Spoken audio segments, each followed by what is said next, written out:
दोस्तों government job की तैयारी के साथ साथ अब आप बोर्ड एग्जाम की भी तैयारी डाउटनेट ऐप पर कर सकते हैं। सिर्फ आपको यहाँ पर क्वेश्चन का फोटो खींचकर अपलोड करना है और आपको उस क्वेश्चन का वीडियो सोल्यूशन सिर्फ 5 सेकंड के अंदर मिल जाएगा। तो बहुत ही बढ़िया ये ऐप है, इस ऐप का आप फ़ायदा उठाइए। यहाँ पर दोस्तों अब बोर्ड एग्जाम की भी तैयारी हो रही है, चाहे सीबीएसई बोर्ड हो, यूपी बोर्ड हो, बिहार बोर्ड या तमाम अलग अलग बोर्ड हो। Class 6 to 12 IIT JEE mains advance NEET level की तैयारी आप डाउटनेट ऐप से कर सकते हैं। फिजिक्स केमिस्ट्री मैथ्स बायोलॉजी के सभी सॉल्यूशन आपको इस ऐप में मिल जाएंगे। 9 to 12 के दोस्तों अब लाइव क्लासेस भी यहाँ पर शुरू हो गई हैं, वो भी हिंदी और इंग्लिश मीडियम दोनों में। तो डिस्क्रिप्शन बॉक्स में लिंक दिया गया है, क्लिक करके अभी कभी इंस्टॉल कर लीजिए। 3 करोड़ छात्र ऑलरेडी इंस्टॉल कर चुके हैं। हेलो दोस्तों, मेरा नाम मोहम्मद कैसर और आप देख रहे हैं स्टडी चैनल। तो दोस्तों उत्तर प्रदेश के अशासकीय सहायता प्राप्त जो जूनियर हाई स्कूल हैं उसमें भर्ती के लिए शासन से अनुमति मिल गई है। और दोस्तों आप यहां पर देख सकते हैं शासनादेश भी जारी हुआ है। अध्यापक की भर्ती और सेवा की शर्तें 7वां संशोधन भी दोस्तों इसमें हुआ है नियमावली 2019 में, और अब ये भर्ती बहुत ही जल्द आएगी। ये जो नोटिस है देख सकते हैं किनको किनको यहाँ पर भेजा गया है। तो अब आपको ज़्यादा इंतज़ार नहीं करना है जूनियर हाई स्कूलों में शिक्षक भर्ती के लिए। इसमें बहुत सारी चीज़ें दी गई हैं, पूरी नियमावली जारी हो गई है किस तरह से भर्ती होनी है। साथ ही साथ आप लोगों को कई सारे सवाल हैं, आपके सभी सवालों का जवाब भी इस वीडियो में मिल जाएगा। वीडियो में दोस्तों लास्ट तक बने रहिएगा। सबसे पहला सवाल कि ये भर्ती कब तक आएगी। तो दोस्तों ये भर्ती अब जल्द ही आएगी क्योंकि रिक्त पदों का ब्यौरा मिल चुका है, सभी जानकारी यहाँ पर इकट्ठा हो गई है। अब नियमावलियाँ भी यहाँ पर जारी हो गई हैं। अगले साल ये भर्ती देखने को मिलने वाली है। जैसे ही यूपी टेट 2020 की परीक्षा हो जाती है, जूनियर में लगभग 5000 पदों पर सहायक अध्यापक के पद आएंगे। 4500 से लेकर 5000 के बीच में, इसी के बीच में सहायक अध्यापक के पद होंगे। साथ ही साथ लगभग 1000 पदों पर प्रधानाध्यापक की भर्ती होनी है और इतने ही पदों पर क्लर्क की भी भर्ती होनी है। 1000 से अधिक ही लगभग पद होंगे क्लर्क के।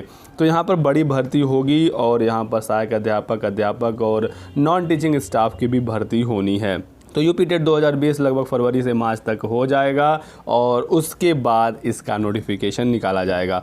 अब सबसे पहली चीज़ कि ये जो नोटिस है ये कौन से नोटिस है, ये क्यों जारी किया गया है। तो इसमें बहुत सारी चीज़ें हैं जो दी गई हैं। पहले क्या व्यवस्था थी, अब क्या व्यवस्था हो जाएगी, जो भी संशोधन हुआ है नियमावलियों में वो सारी चीज़ें इसमें दी गई हैं। इसी के आधार पर भर्ती होनी है।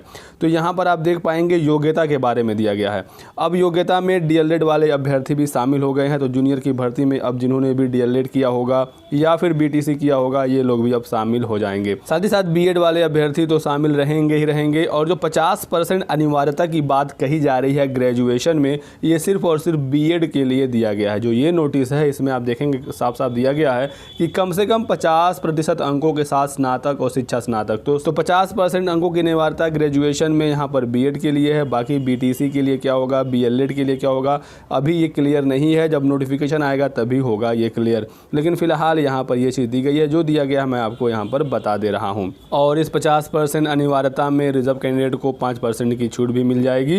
तो इसको लेकर भी आप लोग परेशान ना हो। तो दोस्तों ये भर्ती बिल्कुल अब आएगी। अब आप लोग ये ना सोचें कि सिर्फ न्यूज़पेपरों में और नोटिसें ही जारी होंगी, भर्ती नहीं आएगी। इसी तरह से लगभग 1 साल तक TGT PGT की खबरें न्यूज़पेपरों में और इस तरह की नोटिसों में जारी होते रहे और उसके बाद फाइनली TGT PGT की भर्ती आ गई। इसी तरह से अब जूनियर की भर्ती है, जो कि काफ़ी समय से जानकारियां मिल रही हैं, बार समाचार पत्रों में खबरें आती हैं। और दोस्तों अब इस भर्ती का इंतजार आपका समाप्त होने वाला है। जूनियर की शिक्षक भर्ती आप लोग मान कर चलिए कि मार्च से अप्रैल तक आ जाएगा। पहले यही वाली भर्ती आएगी जूनियर वाली, उसके बाद ही प्राइमरी की भर्ती आएगी। तो जो यूपी टेट आपका होने वाला है फरवरी में, ये आप लोगों के लिए एक प्री एग्ज़ाम होने वाला है। क्योंकि दोस्तों इसको अगर आप पास कर लेते हैं तो आप प्राइमरी और जूनियर दोनों के लिए एलिजिबल रहेंगे। पेपर 1 पास कर लेंगे तो प्राइमरी में जो सहायक अध्यापक की भर्ती आने वाली है 51,000 से अधिक पर आप उसके लिए योग्य हो जाएंगे। और पेपर 2 पास कर लेंगे तो जूनियर की जो 5000 पदों पर भर्ती होने वाली है आप इसके लिए एलिजिबल रहेंगे। तो यूपी टेट के लिए बिल्कुल आप लोग लग जाइए, जो भी यूपी टेट अगर अभी तक पास नहीं है। साथ ही साथ दोस्तों उत्तर प्रदेश की जो शिक्षक भर्तियां होती हैं यहाँ पर CTET भी वैलिड होता है। तो CTET या यूपी टेट दोनों में से कोई भी आप पास कर लेते हैं तो आप इन पदों के लिए एलिजिबल रहेंगे। बाकी आपको ये जो नियमावली है ये हमारे टेलीग्राम चैनल पर मिल जाएगा। टेलीग्राम चैनल ज्वाइन करने का लिंक डिस्क्रिप्शन बॉक्स में दिया गया है। आयु सीमा भी आप यहाँ पर देख सकते हैं। सहायक अध्यापक के लिए न्यूनतम 21 वर्ष है और अधिकतम 40 वर्ष होती है। वहीं प्रधानाध्यापक के न्यूनतम आयु वर्ष 30 वर्ष रखी गई है। बाकी अपर एज लिमिट में छूट भी मिलेगा, जिसको जो छूट मिलता है उनकी कैटेगरी में, तो उसको लेकर आपको टेंशन नहीं लेना है। एक बहुत ही इंपॉर्टेंट चीज़ दोस्तों यहाँ पर दिया गया है, ये जो भर्ती होगी वो लिखित परीक्षा के आधार पर होगी। अभी तक जो चयन की प्रक्रिया थी वो मैनेजर अपने लेवल पर कर लेते थे, जो पहले की व्यवस्था थी। लेकिन अब जो व्यवस्था हो जाएगी वो आप लोगों को पता ही है कि अब सुपर टेट की परीक्षा होगी, लिखित परीक्षा होगी। लिखित परीक्षा का मतलब ये नहीं है कि आपको आंसर लिखना होगा, ऑब्जेक्टिव टाइप ही होगा, MCQ टाइप का होगा दोस्तों आपका पेपर, कोई भी नेगेटिव मार्किंग नहीं होगी। जिस तरह से प्राइमरी की शिक्षक भर्ती की परीक्षा होती है सुपर टेट, लगभग वैसे ही जूनियर वाली भी परीक्षा कराई जाएगी। 150 प्रश्न आएंगे और MCQ टाइप का ही आपका पेपर होने वाला है।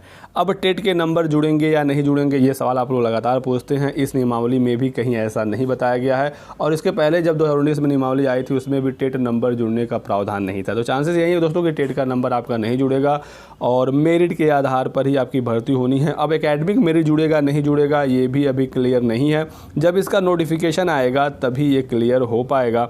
लेकिन ये फिक्स है कि लिखित परीक्षा एक होगी, सुपर टेट की परीक्षा होगी। अब चाहे सुपर टेट के ही आधार पर सिर्फ भर्ती करा दी जाए, जैसे कि TGT PGT में होता है, या फिर जिस तरह से प्राइमरी में होता है कि 40% एकेडमिक और 60% की लिखित परीक्षा, दोनों ऑप्शन अभी हैं। और ये क्लियर तभी होगा जब इसका नोटिफिकेशन आएगा। खबरें तो यही हैं कि जिस तरह से प्राइमरी की भर्ती होती है वैसे ही जूनियर की होगी, और अगर ऐसा होता है तो फिर 40% एकेडमिक जुड़ेगा और 60% लिखित परीक्षा। अब एकेडमिक 40% कैसे होता है मैंने आपको कई बार बताया है। 10% हाई स्कूल, 10% इंटरमीडिएट, 10% ग्रेजुएशन और 10% BEd BTC या BLEd जो भी आपने टीचर ट्रेनिंग का कोर्स किया है।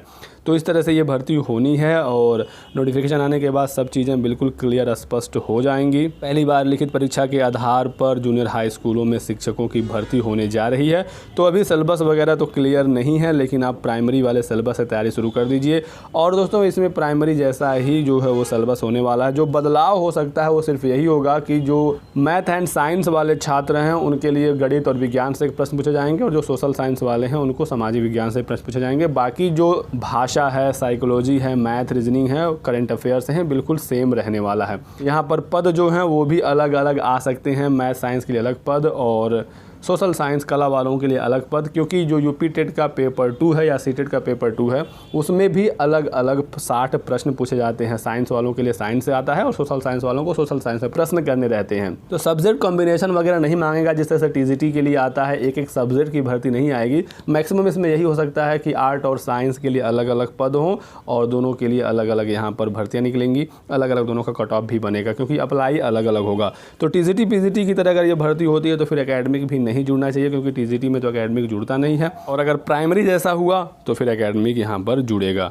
बाकी सारी चीज़ें जो हैं वो इस नोटिस में दी गई हैं। मैंने यहाँ पर बेस्ट पॉसिबल कोशिश की है आपको सारी चीज़ें बताने के लिए, और जो भी इस नोटिस में जानकारी दी गई है मैंने आपको यहाँ पर बता दिया है। पर यह भी है कि जो नया आयोग बन रहा है, शिक्षा सेवा आयोग, ये फरवरी में बनकर तैयार हो जाएगा और उसके बाद ये भर्ती अब नए आयोग से ही होना है। अगर PNP ये भर्ती कराई होती तो भर्ती पहले आ गई होती, लेकिन डिले हुआ और लॉकडाउन की वजह से भी इस भर्ती में डिले हुआ। तो नया आयोग भी फरवरी तक बन जाएगा और उसके बाद इस भर्ती को निकालने में कोई दिक्कत नहीं होगी। और आप लोगों को इस भर्ती से पहले 2 मौके मिलने वाले हैं, सीटेट और यूपी टेट। दोनों में से किसी का भी अगर आप पेपर पास कर लेते हैं तो आप इन भर्तियों के लिए योग्य हो जाएंगे। तो चलिए दोस्तों, इस वीडियो में बस इतना ही। अभी भी आपके कोई सवाल रह गए हैं तो कमेंट करके जरूर पूछ लीजिएगा। इस वीडियो को लाइक एंड शेयर कर दीजिएगा, चैनल को सब्सक्राइब कर लीजिए, बेल आइकन दबा लीजिएगा ताकि आपको इस तरह की सभी महत्वपूर्ण जानकारियाँ मिलती रहें। और एक और चीज़ दोस्तों, यहाँ पर योग्यता में कहीं भी शिक्षा मित्र या विशिष्ट BTC का नाम नहीं दिया गया है। तो लग ऐसा रहा है कि यहाँ पर एलिजिबल नहीं है, क्योंकि वो प्राइमरी के लिए थे तो हो सकता है उन्हें सिर्फ प्राइमरी तक ही रखा जाए। बाकी जब नोटिफिकेशन आएगा तो एक एक चीज़ क्लियर हो जाएगी। बहुत बहुत शुक्रिया वीडियो को लास्ट तक देखने के लिए। Thanks for watching.